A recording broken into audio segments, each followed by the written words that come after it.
Okay, we're live. Hi, this is William Ramsey. Welcome to William Ramsey Investigates. On today's show, of a very special guest. His name is Jerry Marzinsky. His last name is spelled Marzinsky. And my friend Sean McCann over at Wake the Dead speaks highly of him. Spoke to him many times. He tells you should have him on your show. And I had some time, so Sean sent me his email. I reached out to him. He said, okay.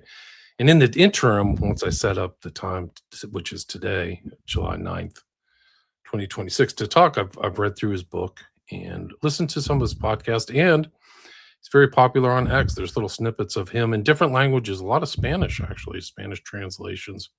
That surprises me. Yeah, so it's pretty cool. So I've acquainted myself with some of his work. He's done a lot of work. But today, I think the good starting point is this book he published back, I think, in 2020. If you're watching this on one of my websites, it is the title of the book. The full title is An Amazing Journey into the Psychotic Mind, Breaking the Spell of the Ivory Tower. And he wrote it with Sherry Sweeney.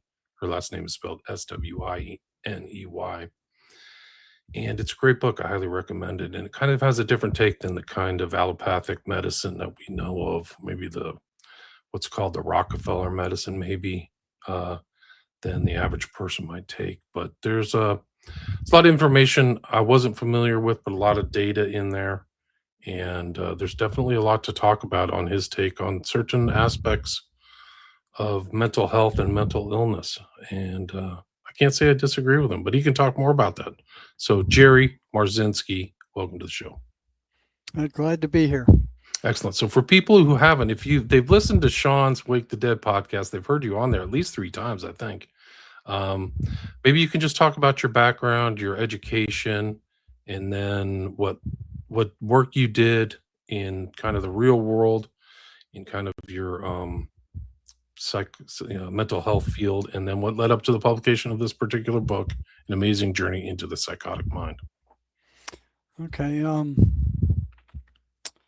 My background was in psychology and counseling, formally. So I got a BA in psychology, a master's degree in counseling, and then I spent 2 years in a PhD program after I spent 7 years at one of the biggest psychiatric hospitals on the planet. And, what they were teaching compared to what I had seen on the front lines didn't mesh at all. I mean, nothing in my education prepared me for working at that giant psychiatric hospital. What was the name of the hospital? It was Central State Hospital in Milledgeville, Georgia. Gotcha. They've since long closed it down, but at the time I got there, there were 10,000 patients there. Wow. They had every form of mental illness known to man, which I was fascinated with. So I was like a kid in a candy shop, But in formal education, they had the DSM, which is their directory of mental illnesses and abnormal psychology. And they described these different psychiatric illnesses in detail, but they didn't have any cure for them. There wasn't anything about what you should do for them. There wasn't anything about what caused them. Okay, and all they would tell us is, they're due to a chemical imbalance of the brain. Before that, it was blaming mothers. Now I'm talking about schizophrenia, paranoid schizophrenia now, which is the most common form of schizophrenia. Okay? And I'm trying to. I got so much stuff in my head, and I only got a little over an hour to bring it all out. So, Can you do me a favor, Jerry? Can you do me a favor and just kind of move the mic a little bit farther away from your mouth? It's popping just a little bit. Yeah. All right. How's that? Seems better. Better? Yeah. Okay. If it's not, let me know. Okay. So, they started out telling everybody that schizophrenia they blamed it on mothers. The mothers did something to their kids which caused schizophrenia. That's decades ago. Secondly, they blamed genetics.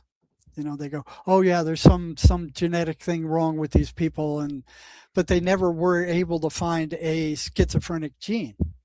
So then they went from there to going, well, it's not just a gene, it's a bunch of genes and they're all mixed together and we don't know what they are, but we'll find them eventually because it's got to be something physical, and they never have. So they went from there to the chemical imbalance of the brain.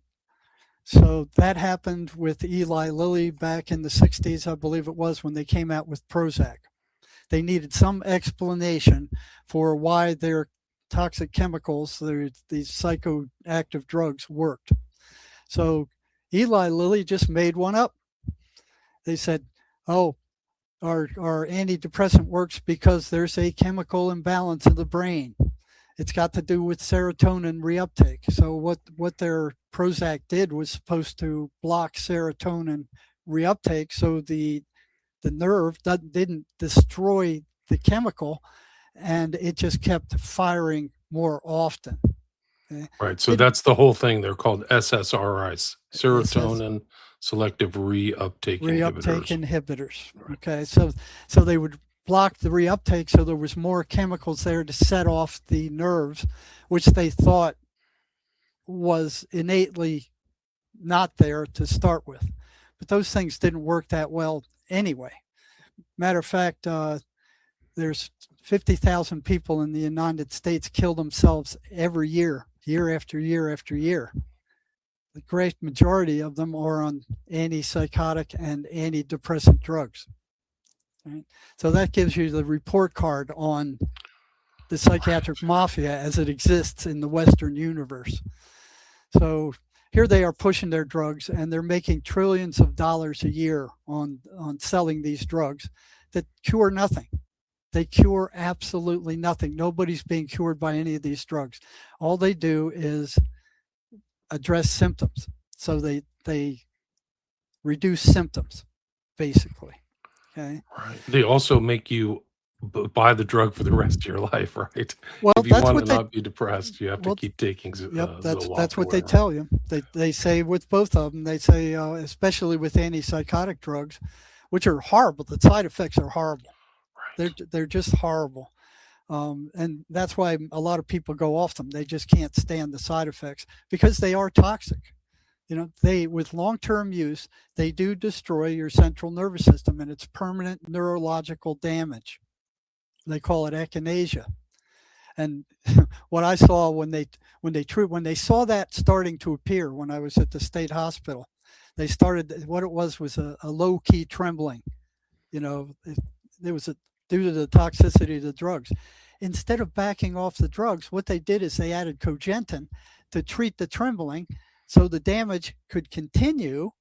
I mean, it would continue while the symptoms were tamped down. Right. Wow.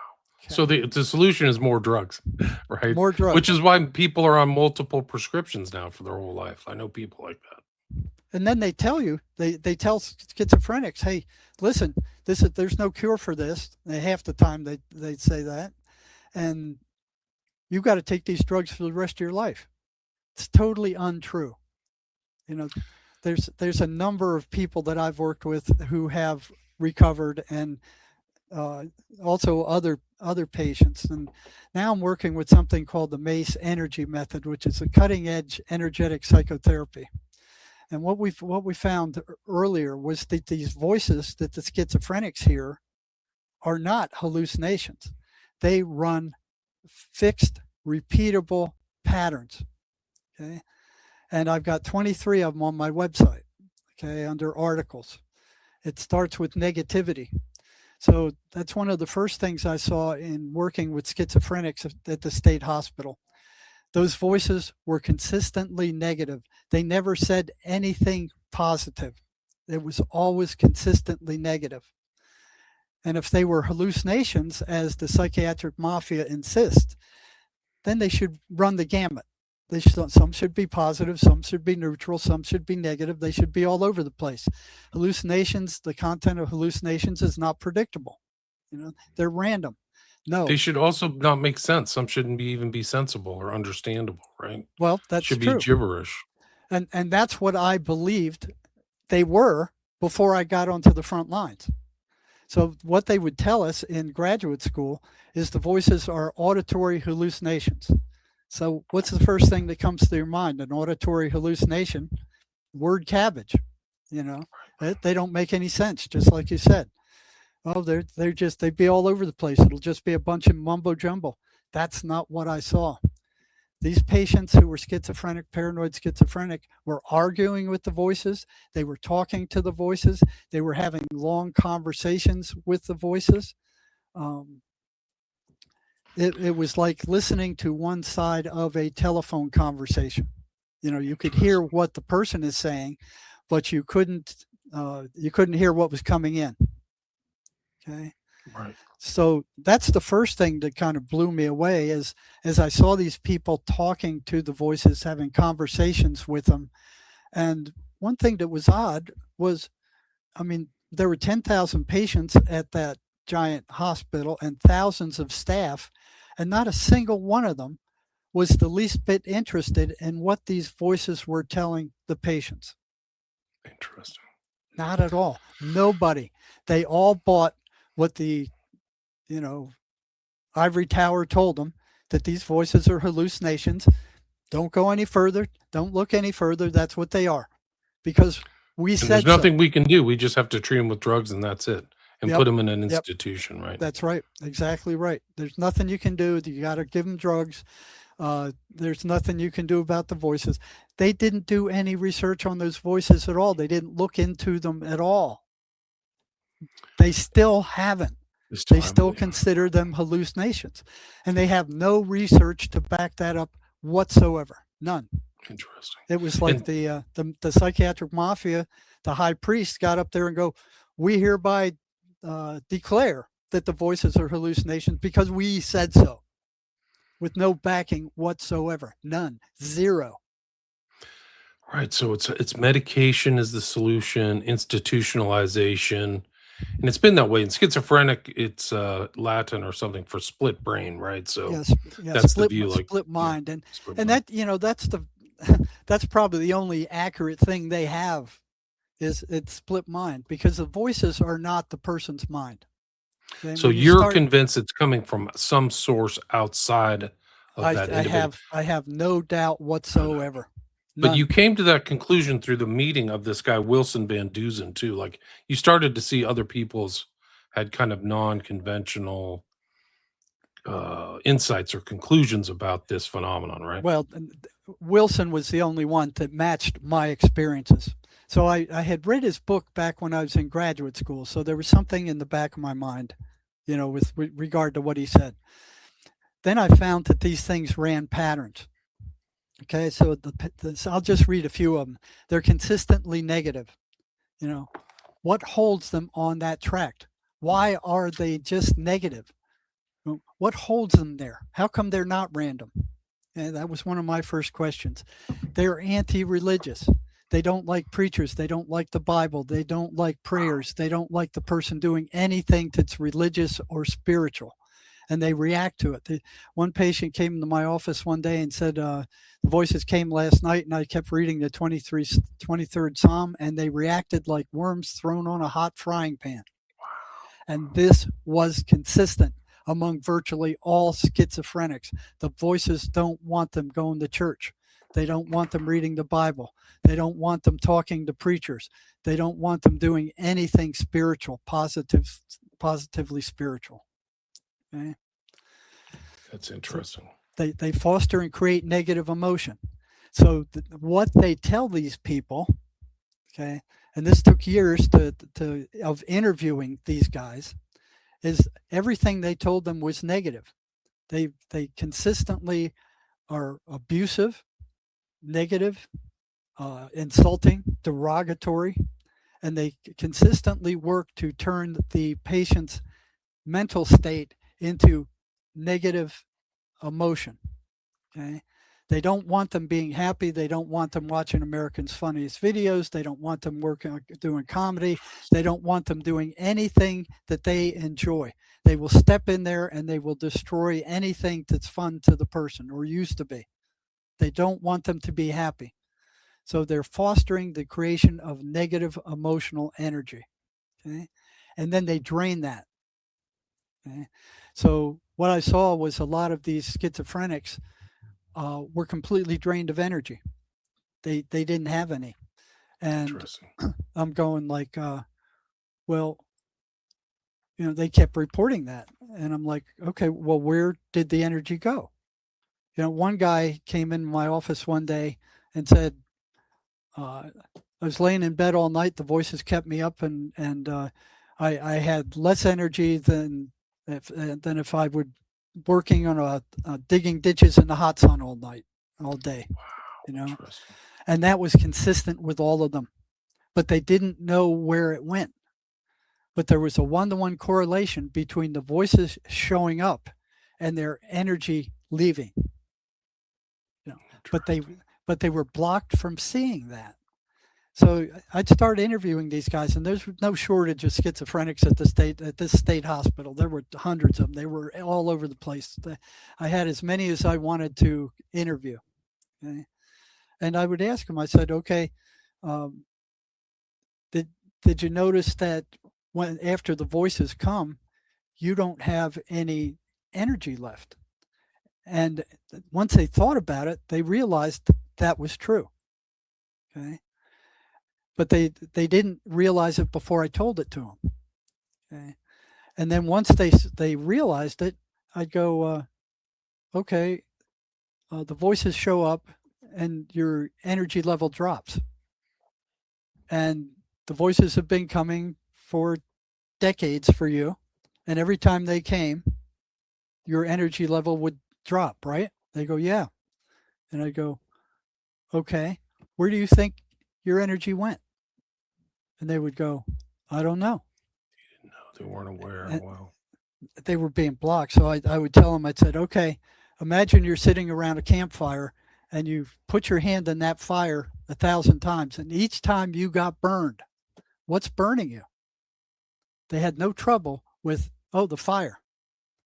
And then I'd go back and I go, okay, the voices had come 1,000 times. Every time they came, your energy level dropped. Where's your energy going? I don't know. And oftentimes these people weren't born with these voices in their head too. There was some kind of onset too, right? Yes.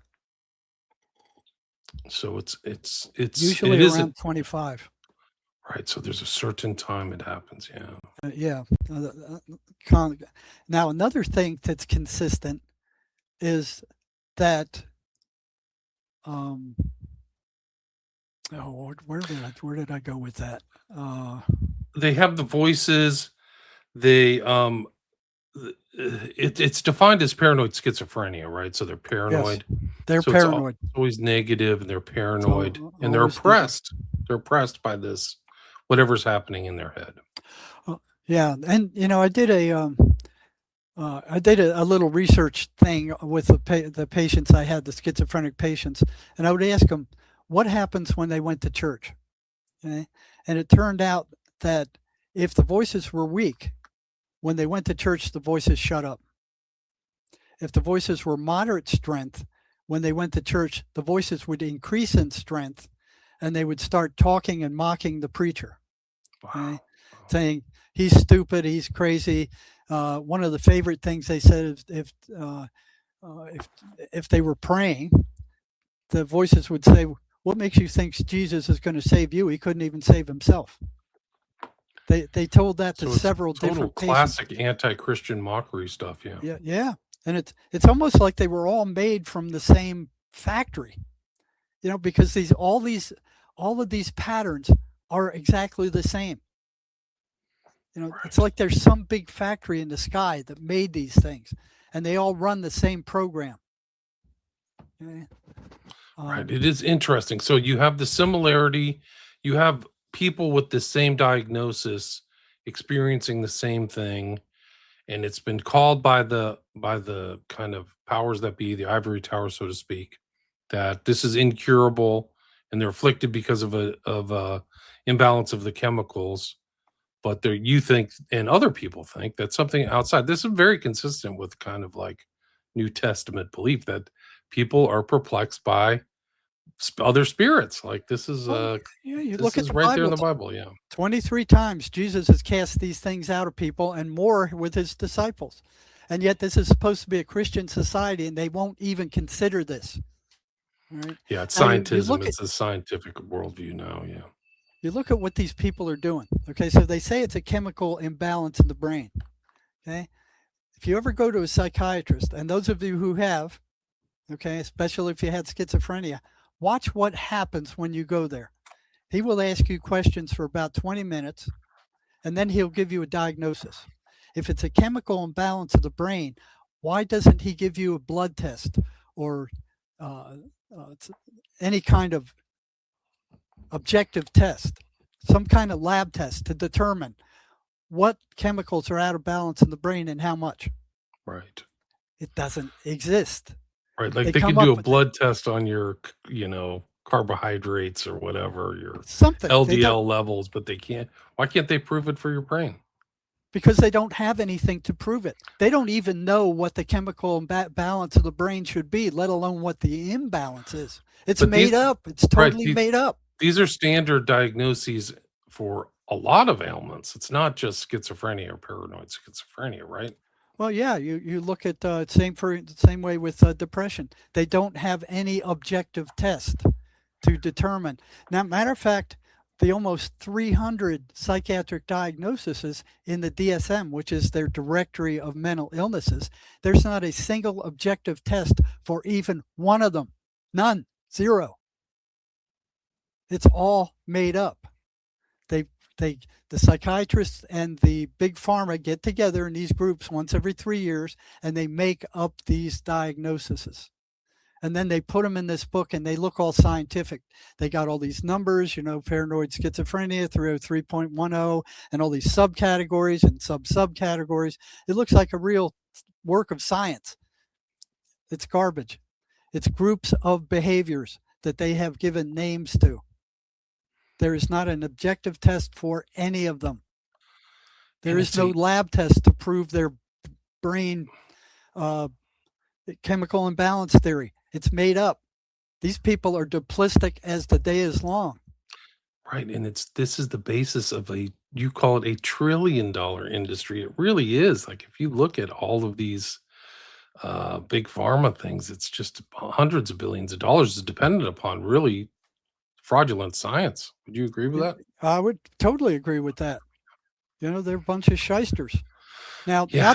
not to say now that, being on the front lines for as long as I have, working in emergency rooms in state prison and, in the psychology department. And I've seen psychiatric patients that there was no other way to control them. They were so dangerous that they had to be full of these drugs. There was no other way to control them. So what you're saying is these schizophrenics are having what you believe are inputs from some other place, outside of their mind, but also have physical effects in the real world. They're dangerous. They strike out. They can hurt themselves or others, right? Yes. Yeah. That's a biggie. And a lot of them are suicidal. And the bottom line with them too is that there's a lot of trauma. They have a lot of trauma going on in their background. And what's interesting is this cutting edge new psychotherapy that we've been working with that just came out a few years ago. It's called the MACE energy method. Works better than any other psychotherapy I've ever seen in my life. It's quick, it's accurate, it gets rid of trauma. And working with schizophrenics, there's 2 of us now trying it out with schizophrenics, and it doesn't work that great. We probably got maybe a 15% cure rate, which is much higher than what psychiatry's got, but it's still pretty low. But what was interesting is 2 of us working with different schizophrenics, the voices started complaining after we started removing and negating the trauma that they didn't have enough energy. That happened twice. So when you take away that trauma, that negative emotional energy that it generates starts disappearing. Interesting. And I found that fascinating. So you think that there's a basis in schizophrenia or paranoid schizophrenia based upon somebody's very traumatic experiences. Oh yeah, I think trauma is the base for virtually all mental illnesses, and that's what's so good about uh, the Mace Energy method. It works with getting rid of and neutralizing or discreating trauma. So it's like if you got a brand new car battery, you charged it up full, okay, and then you drained all the electricity out of it. That thing's a boat anchor. You can't charge it up anymore. It's dead, and it stays dead forever. So the trauma that is built into the psyche of the individual, once it's drained, when it's energetically drained, it doesn't exist there anymore. Gotcha. Okay. Can you expand on the Mace Energy method and how it's applied? Yeah, I can tell you about it. It's based on energy. So John Mace, the guy who developed the system, he wasn't a psychiatrist or a psychologist or anything like that. He was a ship captain. He drove these big freighters back and forth across the ocean. Okay? And he always wanted to know how the mind worked, the human mind worked. So he read extensively while he was on these ocean voyages. And slowly over his lifetime, he pieced together this therapeutic method. And he found that the mind isn't what we're told it is. He said all the mind does is take pictures of where you put your attention. Okay? Interesting. So that's like these people who see trailers when they're taking schizophrenia or taking, what do you call it, the psilocybin or LSD. They will run their hand across their face and they will see boom, boom, boom, boom, boom, boom. Like the mind is taking pictures of each movement, breaking it down into individual pictures like a movie camera. Okay? That's what happens when we read. Oftentimes people visualize the words in a picture. Yeah, it's very subtle. It's not overt. And that's how picture with the narrative in their brain as a, maybe not necessarily a cartoon, but as a two-dimensional drawing for their brain to understand. Yeah. And that's what Mace works with. He works with the images. Okay. He says it's not the mind that does the thinking, the rationalizing, the analyzing, the speaking, the hearing, the seeing, all that kind of stuff. He says the spirit does that. Okay. And that makes sense. I've been out of my body once and I could still hear. I could still think. And you talk to people who have been out of their body or these out of astral travelers. They're meeting other spirits there. They're thinking, they're talking, they're speaking. The emotions aren't there. Okay. But they can hear other things, like people who are on the operating table. These are like classic stories. Operating table, looking down at themselves, watching themselves, watching the doctor, hearing things. Or the doctor makes some snide remark. There are thousands and thousands of those stories. They're all almost the same. I was above my body and blah, blah. Right. And people are thinking and speaking and seeing. So it's a spirit that does all that. When the spirit leaves the body's a lump of clay. This is a meat suit. It's a space suit to function on this planet. Okay. So Mace says that, the mind is a mechanism that creates images of what you're thinking. Okay. So if I say the word apple, what do you see? I see a red apple in my mind, like just a two-dimensional picture. Okay. So what Mace found was that not only words can be turned into images, okay, but thoughts and feelings and intuitions and concepts can also be turned into images. So you look at the energy flow. You have a thought. It's pure energy. Okay, you can't see it, you can't feel it, you can't touch it. Nobody's ever found one in anybody's mind. It's what do you call it? It's ephemeral. Okay. Once you bring it one step further into an image, now you got photons. You've got something more tangible that you can work with. Okay. It's one step removed from being totally ephemeral. Okay? And you can make images out of feelings. You can make images out of thoughts. You can make images out of concepts. And what Mace found was that once you can turn a thought into an image, now you can do something with it. And it's that picture is energy. Okay. It's an energetic form, so to It's speak. an energetic form, one step removed from just ephemeral thought. Okay, so that pictorial image can represent a negative identity, okay, or a feeling, or a negative concept. So one of the most common negative identities that we work with, which result from traumas. Okay, so what happens in a trauma is there's a really bad feeling when that trauma happens. Okay, and it just stays there. It just torments you forever. Now, at the same time that trauma happens, you make a decision about what part you played in that trauma and who you are as a result of it. Okay? When that pain of that trauma stays there long enough, the ego shows up and goes, hey, look, this has been going on for weeks. You're not doing good with it. Let me handle this. So it takes it and it throws it up into your subconscious mind and it locks it down. Okay. Now it becomes a negative identity. Something happened to you. You make a decision because of what happened to you. And one of the most common ones is, I'm worthless. Okay. It's one of the most common ones that keeps showing up because of something that happened to them when they were a kid or younger. They had this concept that this happened to me because I'm worthless. I mean, it goes up into the subconscious. It's now held there. It's now considered what we call a negative identity. Okay? So you have positive identities, which you're a car driver, I'm a pilot, you're a podcaster. These are all positive identities that you've created purposely. A negative identity was never created on purpose. It was created by accident.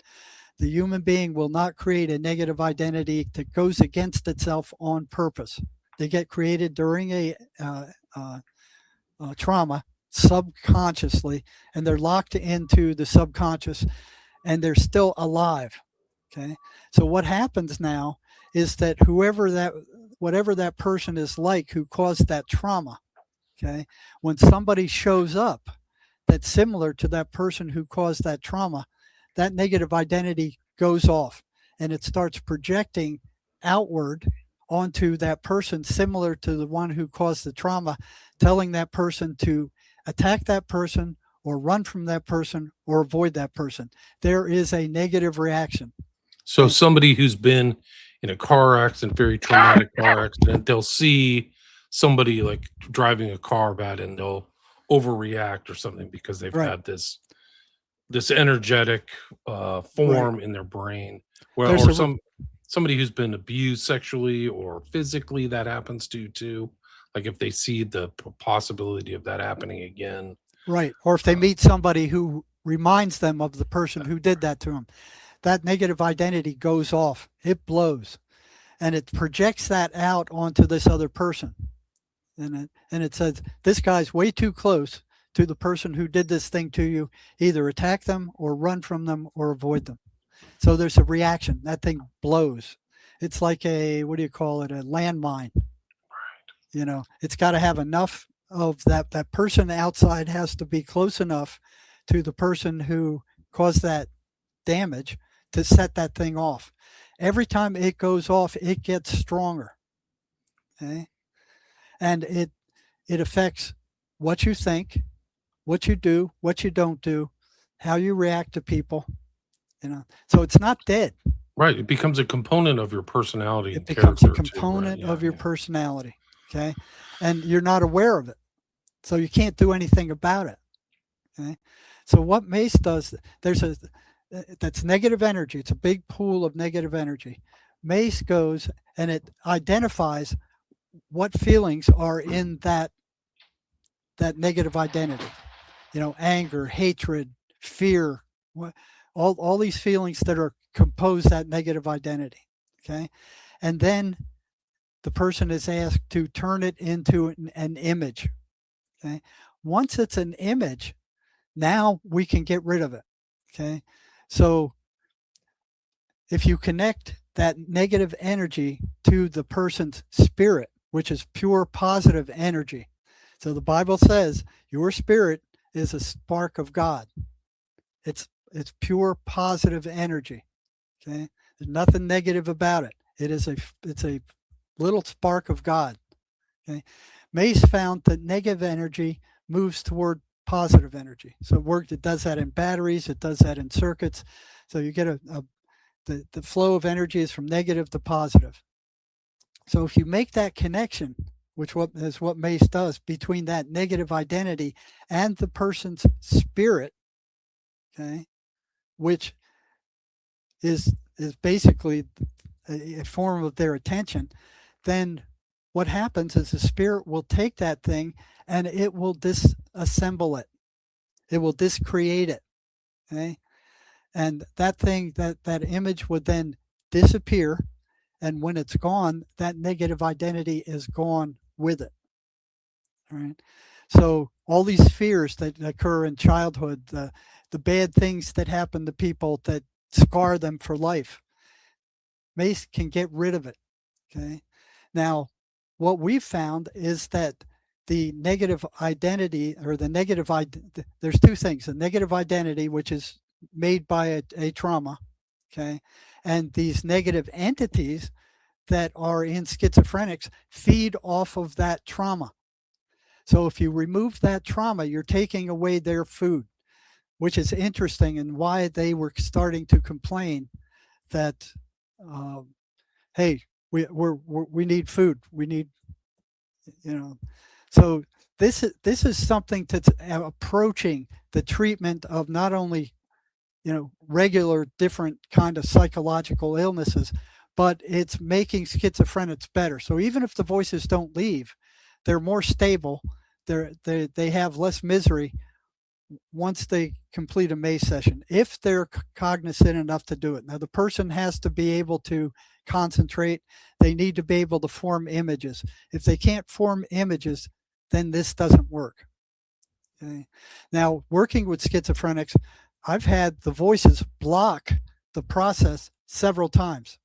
The voices will show up while we're working on a negative identity and say stuff like, hey, this guy's crazy, he's stupid, don't do this stuff. And they would start causing aches and pains and mental fog. Okay. So they would interfere with this thing working.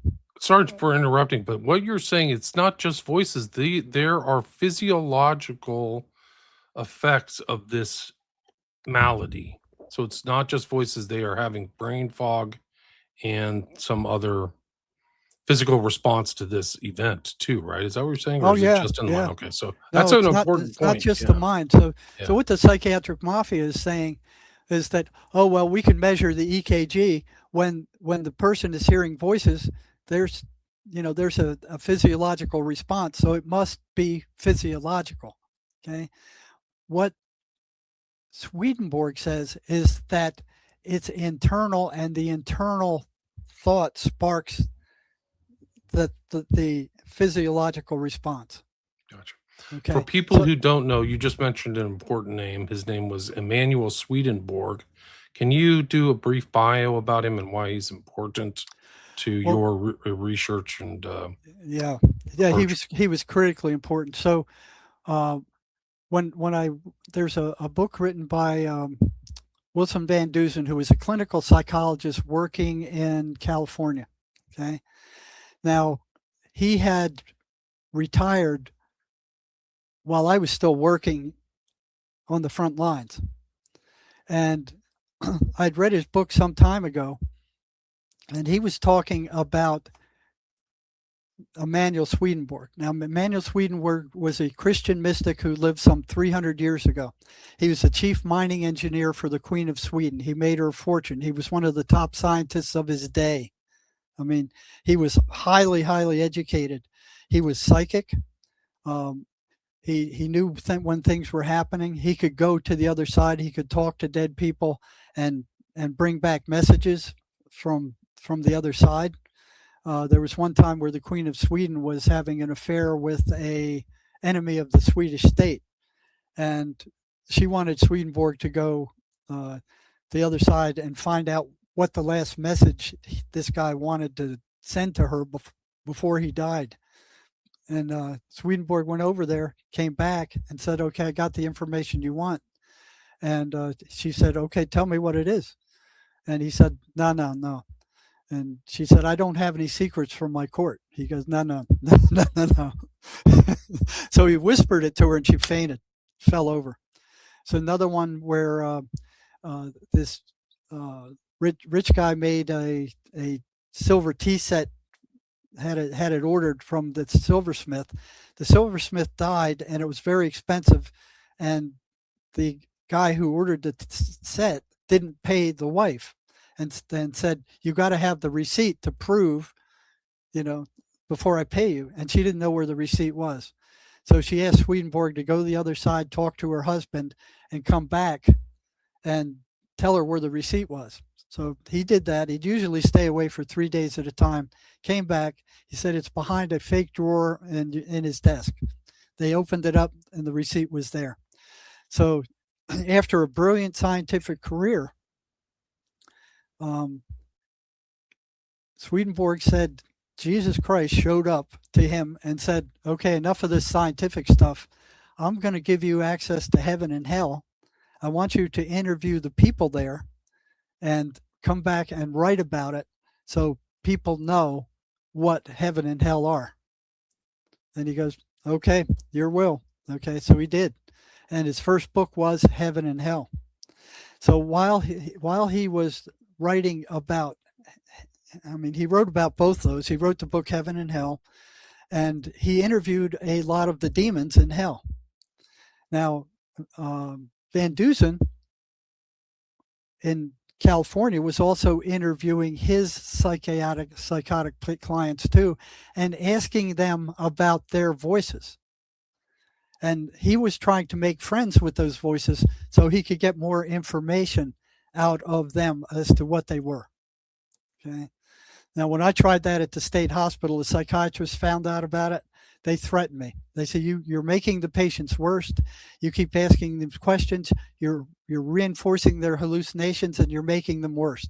I was ordered twice to not ask them questions about their voices. So Van Dusen was doing that even before I was. So he knew what they were like. And what he found, he was also a Swedenborgian. He found that there was a 1-to-1 correlation between these evil spirits that Emanuel Swedenborg was interviewing, okay, and what the schizophrenics were telling him their negative voices were like. Wow. They were identical, right? So when he wrote about it, he didn't call them entities like I do. He was still too unsure. He was afraid that he'd lose his license, his clinical, psychology license. So he kept continued calling them hallucinations, but he treated them in the verbiage as entities. Now, in order for me to speak like I'm speaking to you, I had to drop my license, because I knew they would have went after me. They would have drummed something up and they would have done it, because this flies in the face of what they're doing. Okay. Right. It's a more spiritual view of mental maladies, right? Yes. And that's what these things are. They are evil spirits. I've spoken to them. I've been attacked by them. And it took me probably 2 decades in denial, okay, before I came out with these list of 23 patterns, And I want to bring this up again. Those patterns are on my website at jerrymarzinsky.com under articles. For any of you who are working with schizophrenics, go there, print out these patterns, and see for yourself that they will tell you all these patterns exist. Don't trust what the psychiatric mafia is telling you, that these are hallucinations. They are not. After 20 to 25 years of denial, what I did is I had these patterns, And I started wondering, okay, what will happen if I started interfering with these patterns? Now, at that time, I was out of the state hospital. I was working in the psychology department of the state prison. Okay. And there were tons of psychotics there, especially meth addicts who went psychotic on the meth. Okay. Plenty of them. So what I did is I formed a little group of about 15 or 20. I always had a little group of schizophrenics that I made a deal with. I'll do whatever I can for you, but I want you to tell me what the voices are telling you in real time when we're in session. So I had a window into their mind and what these voices were telling them, what they were saying, how they were reacting to me, what they were telling them. You know, so it was like I could actually see what was going on. And you know, they were not hallucinations. I mean, these guys were carrying on, and I was carrying on coherent conversations with them also. Okay? Wow, interesting. So after a while, I got to what if I started interfering with these patterns? So I started figuring out ways to interfere with the 23 patterns. And I would give each of these guys in my schizophrenic group homework. And I said, go home and go to your cell and try this stuff over the week. I'll call you back next week and tell me what happened. That went on for years. After a while, the voices started telling these guys, don't go there. Don't go to those meetings. It's stupid. It's crazy. That guy's a nutcase. He already knows too much. Don't tell him anything more. And all of them came back complaining that their voices didn't want them going there, that they screamed all the way until they got to my office. And you know what? Not one of them backed out because the voices were demanding that they do so, which is, I have to hand it to them because the voices were making their lives miserable for coming to talk to me. So Wow, after a that's while, after we started interfering with enough of these patterns, these same guys started coming back saying, the voices don't like what you're doing. right, wild. How did you come up with 23 different patterns? Like, how did that number arise? Did it just come up? No, it didn't come up. It came up after years. Interesting. Okay, so I'll just read you a few of them. You know, now these are the operational definition of these psychotic voices. Okay, they're negative. They're anti-religious. They foster and create negative emotion. They energetically drain their victim. They get louder after sunset. They get louder if they're ignored. They foster self-destructive behavior. They tell the person to sabotage themselves, to destroy anything they're doing that's good, to kill themselves. They foster isolation. They want them isolated. They demand the attention of the victims. They will not be ignored. They maneuver for increased control. They gaslight the victim. They manipulate perception. You know, the guy could be walking down the street and somebody cracks a joke and people start laughing across the street. The voices said they're laughing at you. They have complete access to the schizophrenic's memory. They can pull up every rotten thing that he did and rub it in their face until they get negative and paranoid. They demand that the victim not tell anybody about their presence. They will punish them for talking about them. They're consummate liars. They lie about everything. You can't trust anything they say. Okay? They consistently steer their victim away from joy or anything that might generate joy or peace. They can manipulate feeling without speaking. I mean, can they just all of a sudden the guy just starts feeling depressed out of nowhere? They short circuit reason, making these guys do stupid stuff. If the person gets bored, that's what they want. They don't want any interference from family, friends, or doctors. Okay, schizophrenics attack psychiatrists at a rate higher than any other doctor. Okay, their assault rate by their patients are higher than anybody else, any other doctor. Okay, so they foster selective forgetting. They pass themselves off as the thoughts of the patient. They want the patient to believe that the thoughts they hear from the voices are the patient's own thoughts. And if they buy that, they're done. Because they sound just like, and that wasn't all of them, but that's the gist of them. Right. So this was like from 40 years of interviews with these guys. What are That's the amazing. voices like? How do It's they operate? What do they Jer- do? Jerry, it's amazing. Have you ever heard of the concept of the 23 enigma? No. That's a known number in the occult. It's like a real occult number. These guys use the 23 and it pops up, and there's a movie about it with that comedian. Somebody in the chat knows. What's the guy who was in Days Ventura? What's his name? Um, he's skipping my brain. Anyway, the 23 enigma comes from Burroughs, who was like a black magician, but it's basically 2/3 of one is 666. So it's weird when you say there's 23 of these patterns. Well, That's what. there's a few more. Okay, well that's good. There's 23 that matter, That's good. but in all there's 28. Okay, well that's good. Jerry, we are at the 50-minute mark. Do you have time? I know you have limited amount of time. Do you have time for a few questions? Let me tell you one little story first to kind of pull this off. So what happened once these voices were getting pissed off, okay, telling these guys not to come. So what I was doing with interfering with these patterns, the voices didn't like that. Okay, so these prisoners kept coming back saying they don't like that, they don't like you, they don't like what you're doing. Okay, that was the first thing, and then one guy came to me. I don't know how he got into the medical unit at the prison, but he knocks on my door one day. I opened the door, and I didn't send him a pass, so I don't know how he got in there. He says, the voices want to talk to you. And I said, they want to talk to me personally? He goes, yeah, they want to talk to you personally. That had never happened before. It would always be through the patient. You know, the patient would tell me what the voices were saying, and I would tell the patient, well, tell them this. So there was always an intermediary.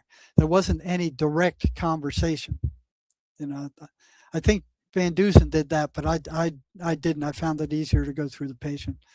So I was surprised. This guy came out of nowhere. I said, well, come on in and, you know, sit down, close the door.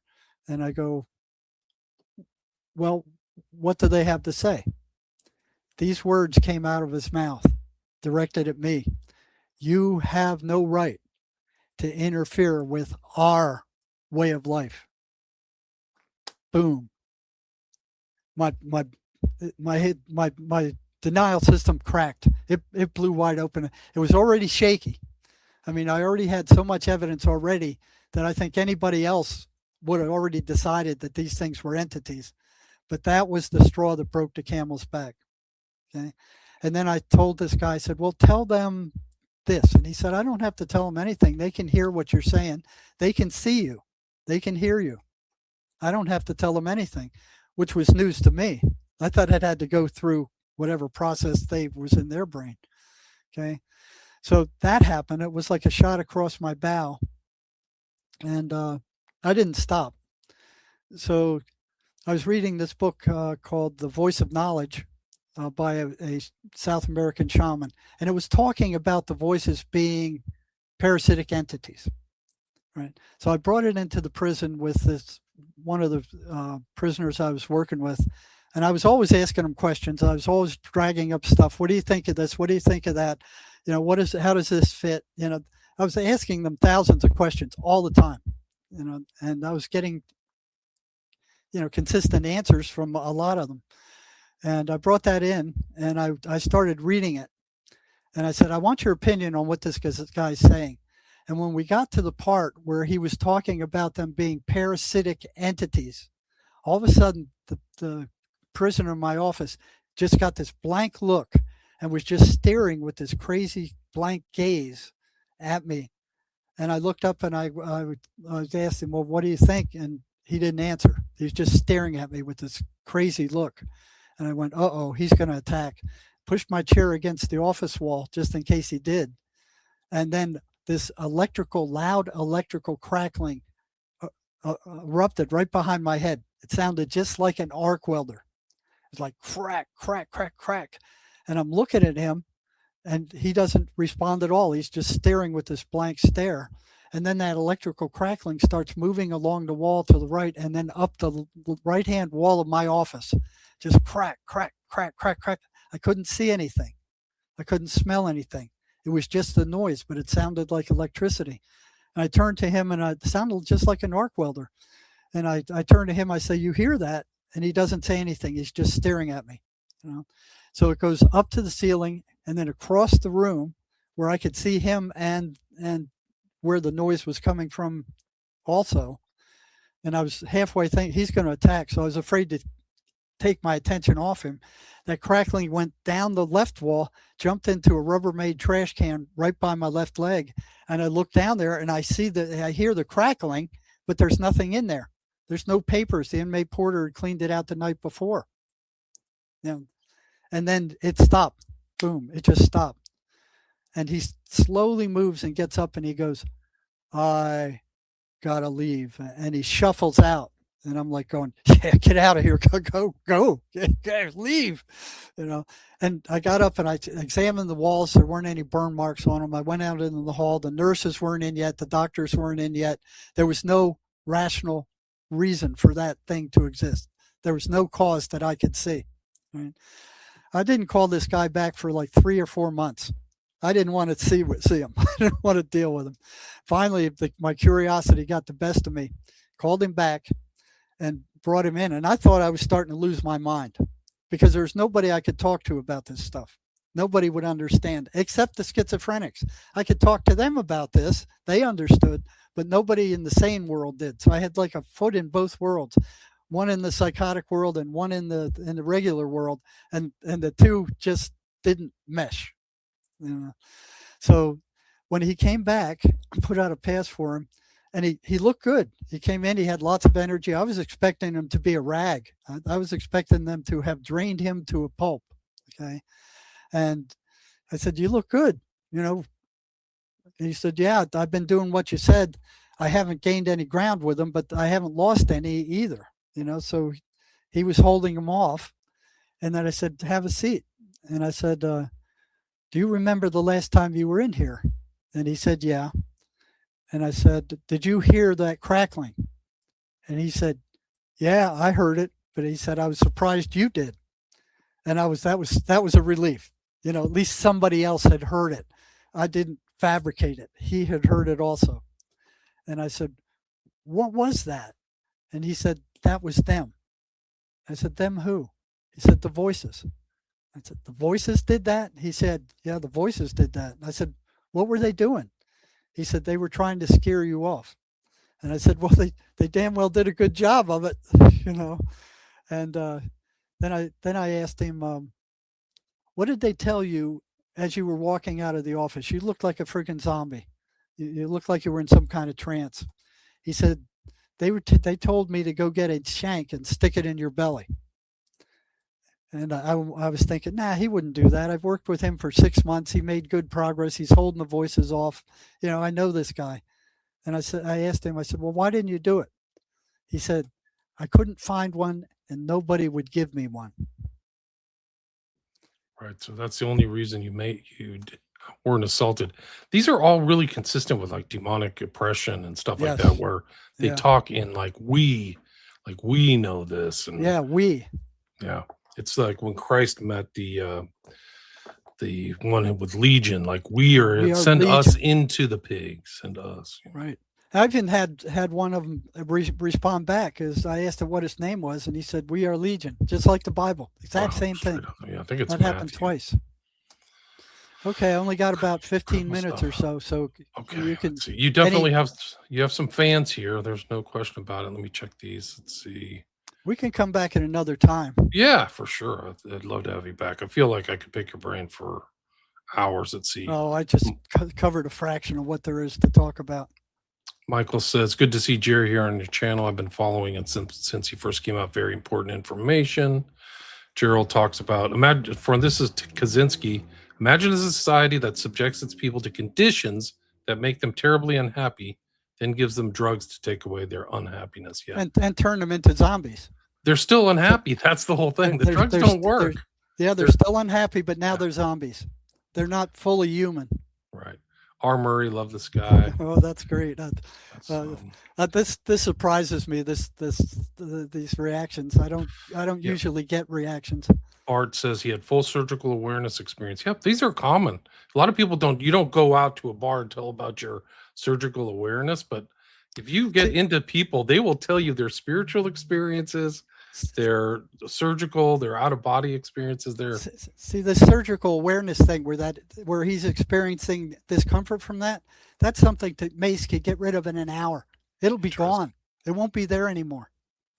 Leha says, "I love the work of Jerry, where Jerry Marzinsky has done. Absolutely amazing." So this is interesting because I never get to see the feedback.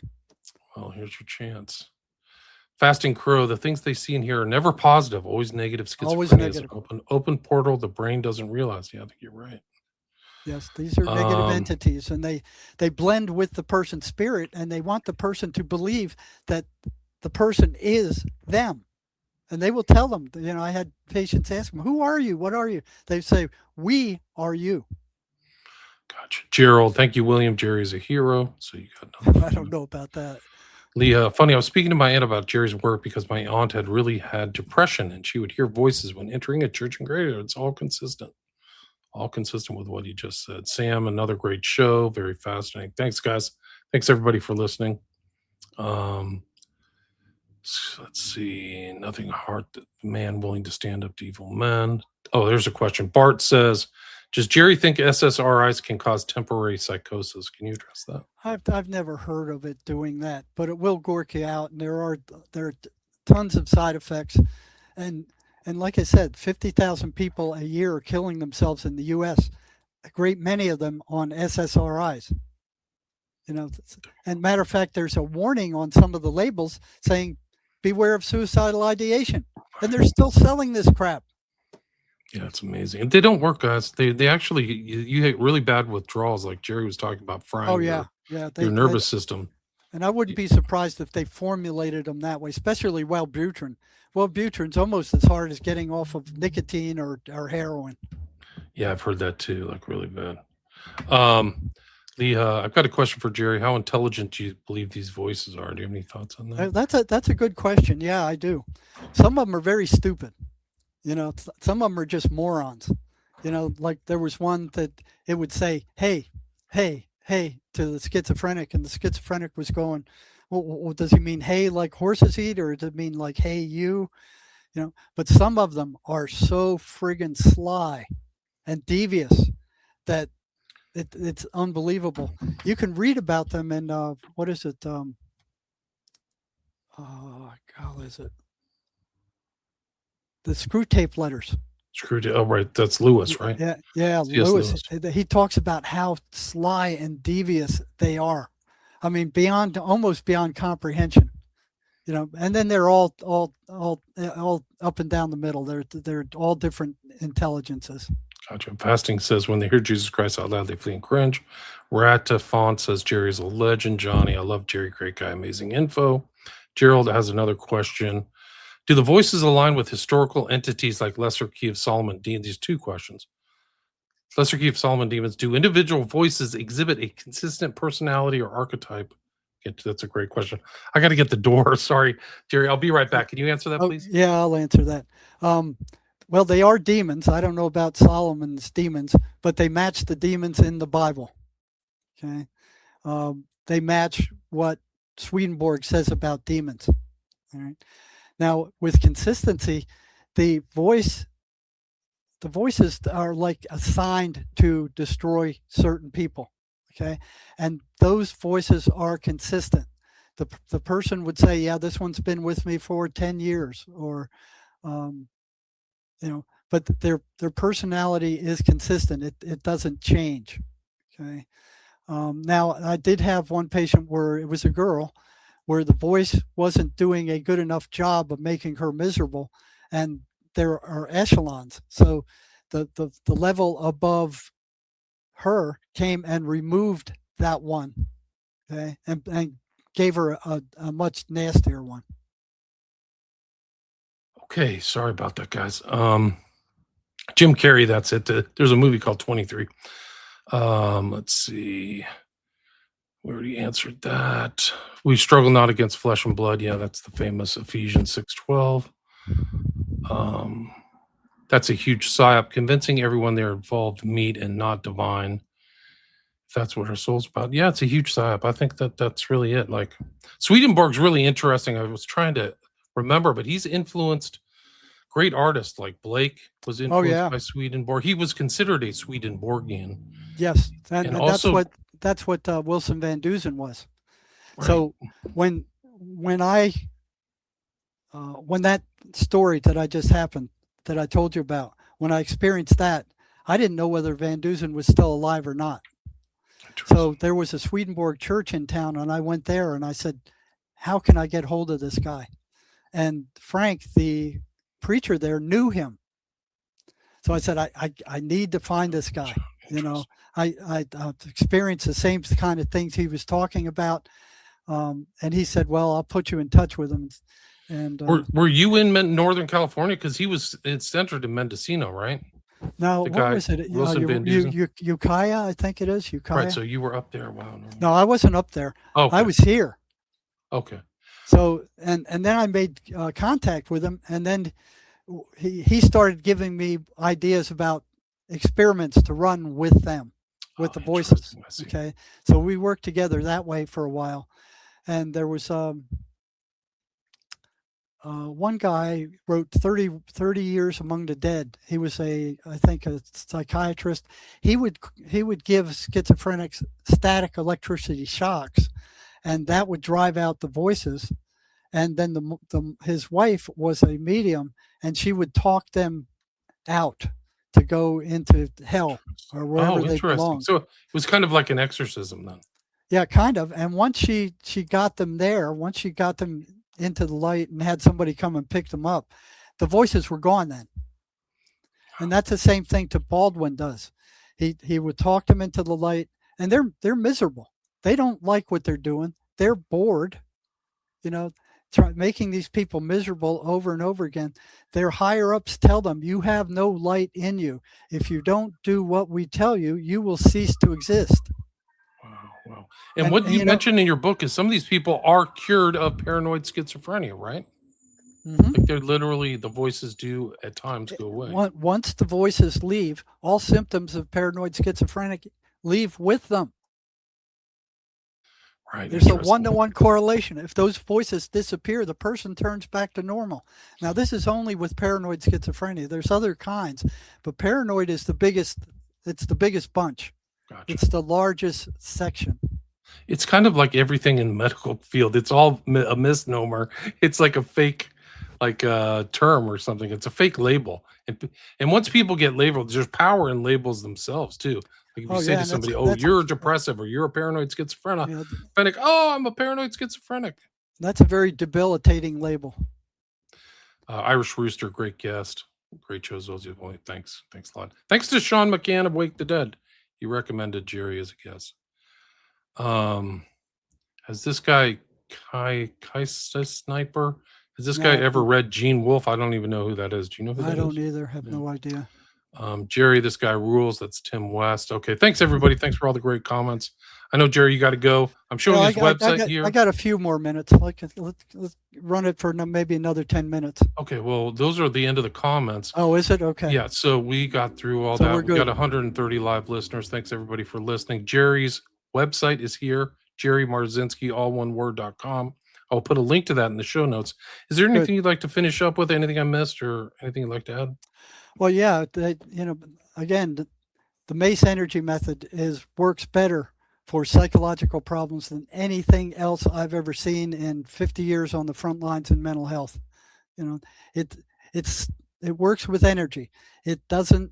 You don't have to. I don't even need to know what that trauma would be, and it works anyway, as long as the person can recount the trauma. So for people who've been sexually abused, I don't need to know any of the details about that, just where it happened. Okay? And the results are permanent. Once that negative identity is gone, you're free of it. That energy now returns back to you. Yeah, it's interesting. That the basis of trauma is the basis of so many people's problems in life. Yes.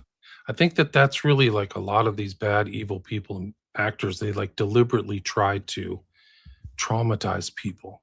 Yeah, like what is it that Jeffrey Epstein. yeah, Epstein and what is that He deliberately tried to traumatize his victim, so it wasn't just about the sex. It was like, I'm gonna really wreck you and traumatize you, like make you a good kind of like a slave by through traumatization. Like that, this is a common theme in a lot of his victims who I've been listening to. and also that government program, what it starts with an MK M, Ultra. MK Ultra, Yeah, yeah. same thing. They just had that hearing last week, so it's back in the news. It's kind of interesting. Jerry, thanks so much for your time. Really appreciate it. Thanks for all the listeners. Please share the show. You can click the notification button if you like listening in. The chat's always super smart. I really appreciate all the questions and the involvement. I have a great chat. And anything else you'd like to add, Jerry? Nope, just visit my website. There's a free program on there for OCD, and it also helps with schizophrenia. It's called the That's a Lie program. It was developed by Sherry Sweeney, my co-author. She heard voices when she was a young woman, and she beat them with that program alone. So even though it'll sometimes get rid of the voices, works well with OCD, it will help schizophrenics improve. So because they're such liars. If you don't believe what they say, they can't get their claws in you. Gotcha. Right? So there's like 3 sections to it, and it's free. Just go get it under articles.